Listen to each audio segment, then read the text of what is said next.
Welcome, my little Chilluminati. Welcome. Yeah.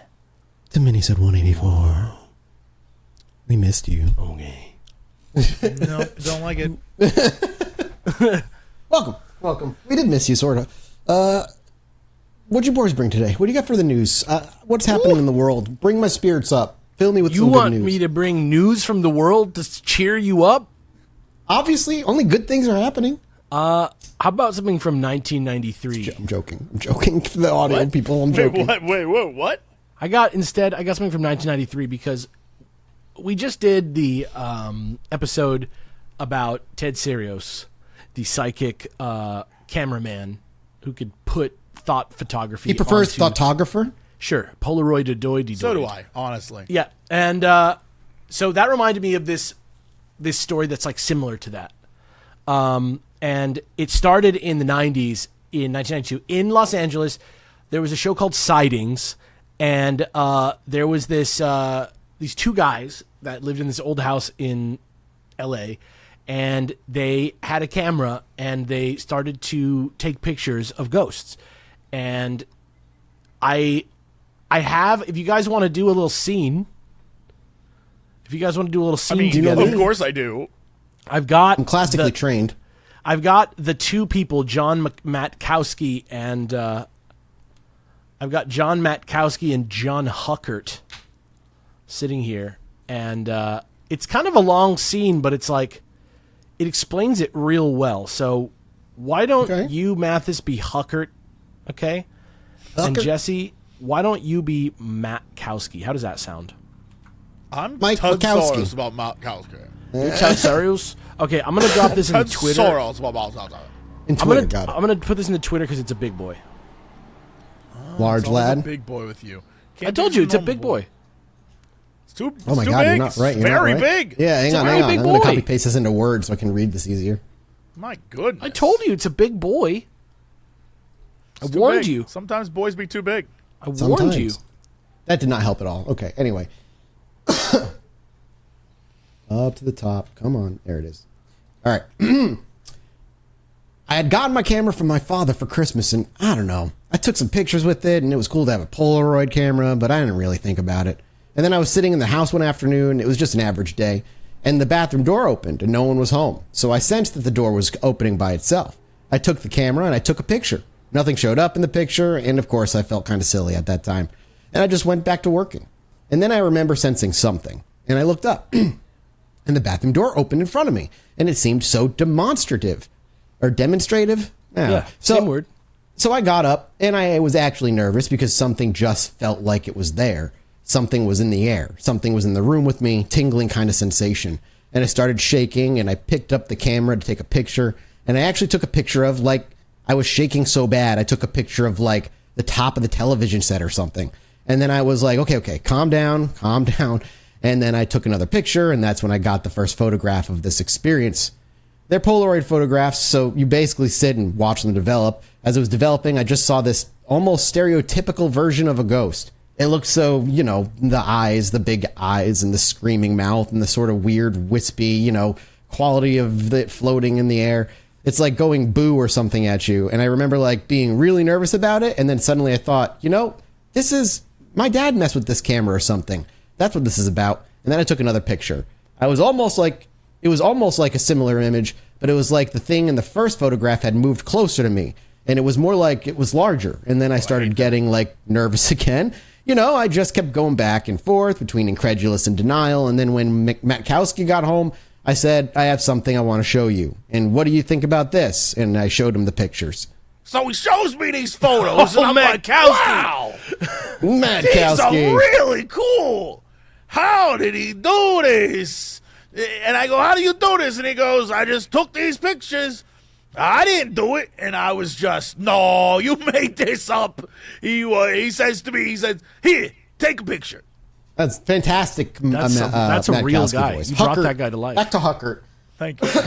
So yeah, I went over and stood in what is now known as the vortex, but it's the area right in front of the bathroom. And he took the picture of me, and over top of me was this similar type shape.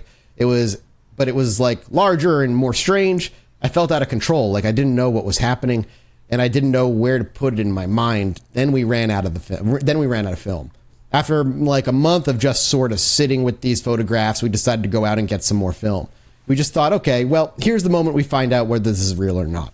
We try to take pictures when we'd sense something or feel something. We kind of describe it as like when you have like goosebumps or like a little bit of sunburn, you kind of sense this tingly thing. And that's when you take the picture. Half the time we wouldn't get anything, but sometimes we would. And that encouraged us to keep getting more film. This was what, 3 or 4 months of this? It was too strange and we were afraid people would think we were nuts. But then it just got too much to not tell anybody about. I love that Mikowski is just the color commentator. He's the hype man, dude. He's the hype man. How do you share this? Why would you? You know, people would think we're insane. I mean, finally, we decided to invite a bunch of friends over and show them the photographs. We said we have something to tell you guys, and it's a little strange, but we want to share it with you. So we started showing them the pictures, and they're asking, 1,000 questions a mile a minute. One of our friends, he asked if he's here now, if whatever it was here now, and he says, "Well, let's take a picture." Ka-chink.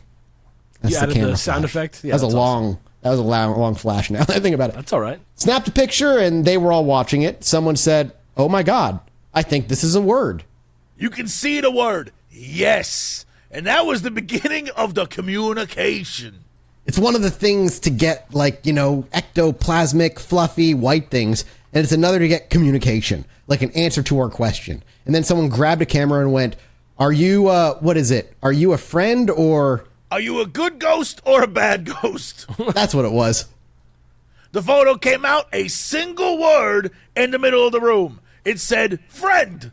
It was clear, not on the photo, in the photo. In the photo, yeah. They're actually in the photograph. They're like in the room, but it's like written in light and clouds and kind of... Clear letters you could easily read. Like when you ask him his name, you can clearly say it says Wright, W-R-I-G-H-T. So we asked, where do you go when you're not here? And we took a picture, and the photograph said flux. So we thought, oh, I guess he's in the flux, whatever that is. There's one really interesting Polaroid. The question was, are you a ghost or a spirit? Show us what you look like. And his answer was, he says in the Polaroid, not ready. So that was pretty interesting. When that happened, I was thinking, is he not ready, or does he think that we're not ready? With all the people there, it kind of validated us because we weren't insane and this was happening in front of other people. We're not manipulating the camera or film in any way. It was just... I think it changed a lot of people on a profound level permanently. I remember for like a week just kind of walking around in the daze going, okay, what is this again? How do I fit into this the way I thought the world worked? We really had never intended to, I guess, go public with it. It was nothing we really thought about. And then there was a new show on TV called Sightings, and John was watching it, and they had this ghost thing on there, and they had a picture of some stuff, and John goes, that's not a ghost picture. This is a ghost picture. So we sent a copy into the Sightings people. They called us up, and next thing you know, they want us to do an hour-long satellite live show from the house. After we did the Sightings episode, it seemed like suddenly we had offers to do quite a few different shows. They took the camera. They examined the camera. They took it to Polaroid. They examined it. They examined all the photographs. Yeah, through the years, there's been so many theories on how it's being done, how we do it, how we create the ghost images. One of my favorite theories, someone said that how the photographs are done is that there's a little person in the basement, and what happens is when you go ask a question to the air, they type it in a computer, and it's projected out through layers in the house that writes on the photograph instantly. When you start going on about it, it's really easy to just take a pen and write on the back of a Polaroid and it will come through. Has anybody ever tried that? Because if you do, because we tried it, we actually tried it. We took a pen and it leaves marks. And it doesn't look like anything. It looks like someone took a pen and wrote on a Polaroid. I don't know how that theory has gone around and round and round. I appreciate all the things the scientists and the FBI agent and everyone did, and the photographic expert to try and disprove it. They even did like voice analysis of us to find out if we were like, it was sort of like a lie detector test kind of thing. Here's He's here for us. He's not here to like exploit. We're not out to make anybody believe anything. This is what's happening to us. Pretty much, we stopped all the interviews, especially because there's always backlash to it. How we're charlatans and how it can be done and all this other stuff. And we're just trying to make a buck off this thing. And really, none of that's true. We're not making any money off this thing. It's a personal thing that we just happen to want to share a little bit of. Yeah, there have been people who say, well, we'll give you $100 if you let us come take a picture at your house. And that's something we would never do because it's not about that. One of the most meaningful things for me and John, we're struggling writers. And we would get messages that tell us to persevere, to keep going and just continue what we're doing and something good will happen. As creative people, we faced a lot of self-doubt and it can be crippling. At some point, we ask Wright, should we keep pursuing what we love even if it's hard? And he came back with a photograph. He said, dreams and destiny merge. And we thought, it's not about like being successful at the moment. It's about dreaming things and allowing your destiny to present itself. It changed our perspective. The house is a way of letting you know that it's going to be okay it's okay to be insecure, but to not ever give up. There's something special happening in my house, and it just makes you feel like small and just insignificant when it comes to the whole world. There's something bigger, something better, something grander. Yeah. So that's the little scene, and I know you want to see these pictures, so I'm going to give you what there is. I can't wait to see how on the money I am. There's not that many. Oh, I thought you meant of the two guys. No. Well, there's not that many pictures. I did want to see the two guys. There's not that many pictures that you can get, actually. Sorry, I don't know why that posted twice, but these little links here, you Where'd can you kind of post it? see in the chat. You can kind of see some of the clips that have been around. Now, you got to remember, this is from all the way in the 90s, like early 90s. So they're Polaroid images, so they're hard Literally just says anything is possible, and like it's exactly what they said. It's literally what they said. It's like a cloud, wispy clouds, like written, and it's like in the space of the picture. Anything is possible. Is that the only photo that's available? Well, no, if you click it takes you to a book. Oh, I didn't see. Okay. Yeah, here's a picture of like the exhibition, and you can kind of clearly see one of the guys has a huge mustache. I can tell. Oh my God! Yeah, you can see that right in the second picture. Yeah, there's some pictures of the exhibition, but you can't really see the pictures up close. In those pictures, and then their website is just ghostpolaroids.com if you want to check them out. And I'm sure the pictures are in there. The book is called The Polaroid Ghost and Other True Tales of the Paranormal by Joe Augustine, I guess is what it's called. I mean, they are failed writers. Maybe this was their failed. Struggling writers. Struggling. I guess there's a honestly, show on like Netflix. most writers are. Yeah, every writer. Fuck yeah. I guess there's a show on Netflix It's called fascinating. Surviving I'd Death. love more. I'd love to see all their photos, like high definition. Have you seen that show Surviving Death on Netflix? No. Apparently it exists. The link to it doesn't work anymore. Yeah, well, it's still on Netflix as far as I can see. There's 6 episodes. Maybe that'd There's be a rotten one- popcorn at some point. Yeah, there's one called Seeing Dead People that looks like episode 5 of it looks like it might be the one of that. I'm not sure 100%, but Yeah. it looks it's from like the last couple years. But it reminded me of it just because it's just the same. It's the same thing. It's like magic pictures. Who knew you get you're a not wrong. full performance? Yeah, you guys are of so such lucky. high quality acting in this bonus episode. Matt Kowski just leapt right off the page for me. It was like really amazing. Yeah, you Thank you. crushed it, Thank dude. you. I believed every word. Thank you. I tried. I really did. What do you have for us today, Jesse? Oh, gentlemen. Robot controlled by human brain. Okay. I'm here for that. Okay. Tell me more. A humanoid robot has a mind of its own. Researchers at the Tianjin University in China have created a robot that is controlled by human brain cells and a first-of-its-kind breakthrough in biocomputation. It is a hybrid of human-robot intelligence. Gentlemen, I'm going to send you this image so you can Is it see tight? exactly what he looks like. Is it tight as hell? Oh shit. Okay, let's see. I mean, he looks like a toy. Wow. Okay, so is that a I was brain? like, I'd buy this guy at Target for $50. Is that a brain? That is a. I'll explain. It's a pseudo brain. It looks like stem Osimo cells for that the were record. destined- For the record, it looks like Osimo, like the Honda bot. does. It but does. except instead of Osimo, there's like a fish tank on his head, and in that fish tank is what looks like a boiled, peeled potato. No, you know who he looks like? Exactly like? Astrobot. He does have a little Astrobot. Literally, but again, got the blue, he has he's got the like same a petri face. dish for a head, and then Yeah, in well, it- the back of his head, he's got like some brain thing.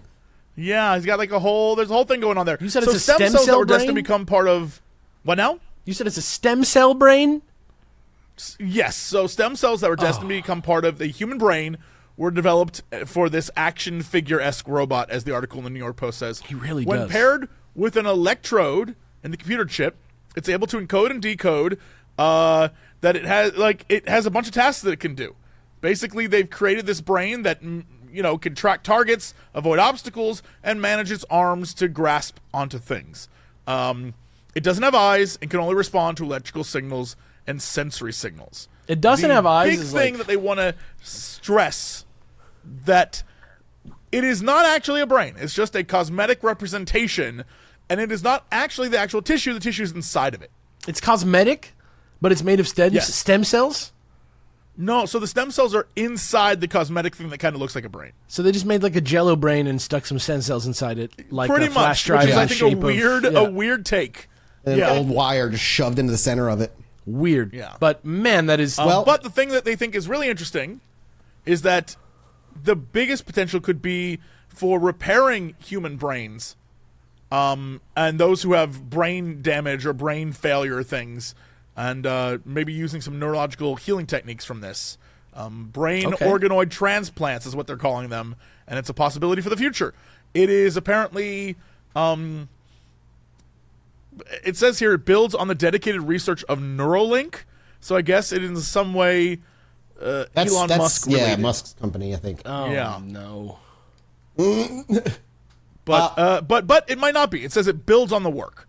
So potentially research papers released by Neuralink could be what helped get this further along. Gotcha. I don't know. But that's Well- the thing now. There's a brain robot, I which got I'll be more- honest, kind of awesome. I got more robot stuff for you, actually, because there's also now a smiling robot face made from living human cells. I'm going to give you the By picture. the way, I hate it. I hate this. I saw this Smiling week and I hate robot it. face made of living You haven't seen that human yet, cells? Alex? There you go. There's a link Alex, for you. it literally looks like one of those smiling potato, like the French fry things that look like a little smiley face. Yeah, like literally it like looks like- it looks exactly like that. Fuck me. yeah, that's the image. It right looks there. like the back of Thomas the Tank Engine's face. It looks like Holy Have you somebody. seen it you're right. move? Yeah. You know, like somebody took like face off. Like It's, somebody took yeah, watching Thomas it the Tank move makes me Engine's want to face. die inside. And That just- little movement- video.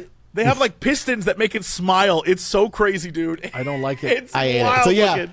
this is a Smiling smiling face made from living Robot.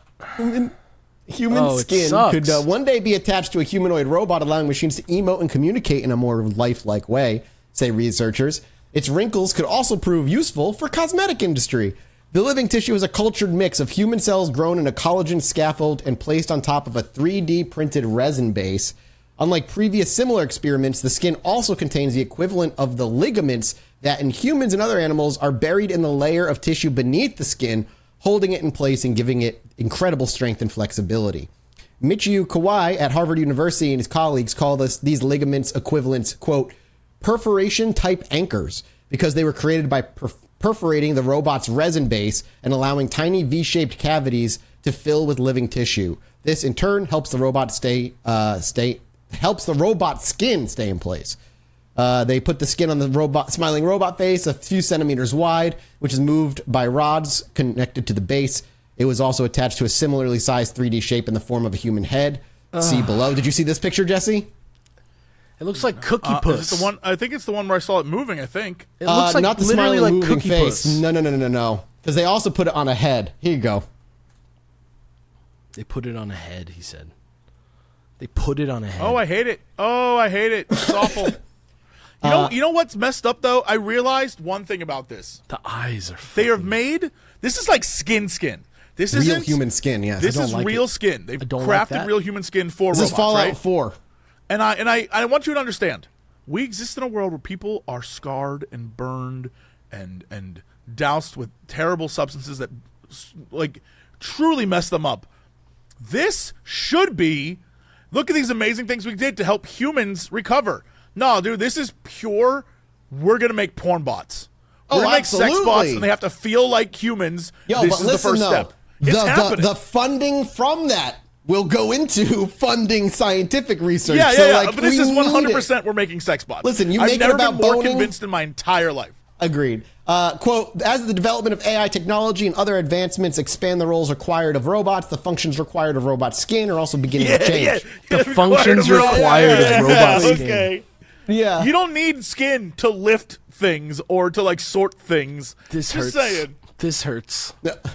They that would be awful. The work could also have surprising benefits for the cosmetics industry. In an experiment, the researchers made the small robot face smile for 1 month, finding they could replicate the formation of expression wrinkles in the skin. Quote, being able to recreate wrinkle formation on a palm-sized laboratory chip can simultaneously be used to test new cosmetics and skincare products that aim to prevent, delay, or improve wrinkle formation, says Kawai, who performed the work while at the University of Tokyo. So gross. The lack of sensing functions and the absence of blood vessels to supply nutrients and moisture means it cannot survive long in the air, he says. To address these issues, incorporating neural mechanisms and perfusion channels into the skin tissues is the current challenge. And that's it. There you go. Yay. Yep. Robot brain, robot Yep. skin. Interesting. Synthetics are on the way. Disgusting. Well before Fallout 4 happens. Good Lord. What's his name? Max Valentine? Yeah, yep. Yeah, that's that's my exactly guy. what I was thinking of. Yeah, yeah. The eyes, dude. The eyes, they persist. It Fucking looks creepy. like it looks like the serial killer from that did plastic surgery from Nip Tuck. Is that what that show was? I can't remember what show it was. Doesn't matter. Doesn't matter. Doesn't matter at all. On that, we'll see you next week. Thank you guys so much for being here, for supporting us. And just be nice to the AIs that you talk to, because They're coming. They could be walking in your front door Yeah, with they a could be smile. around right now, dude. Literally, they could be around right now. Getting Okay, on wrinkly. that, bye. Bye. We're Ted Saros. We're Tad Saras. We're Todd Ted Saras. We're Saras. Tad Saras. Okay?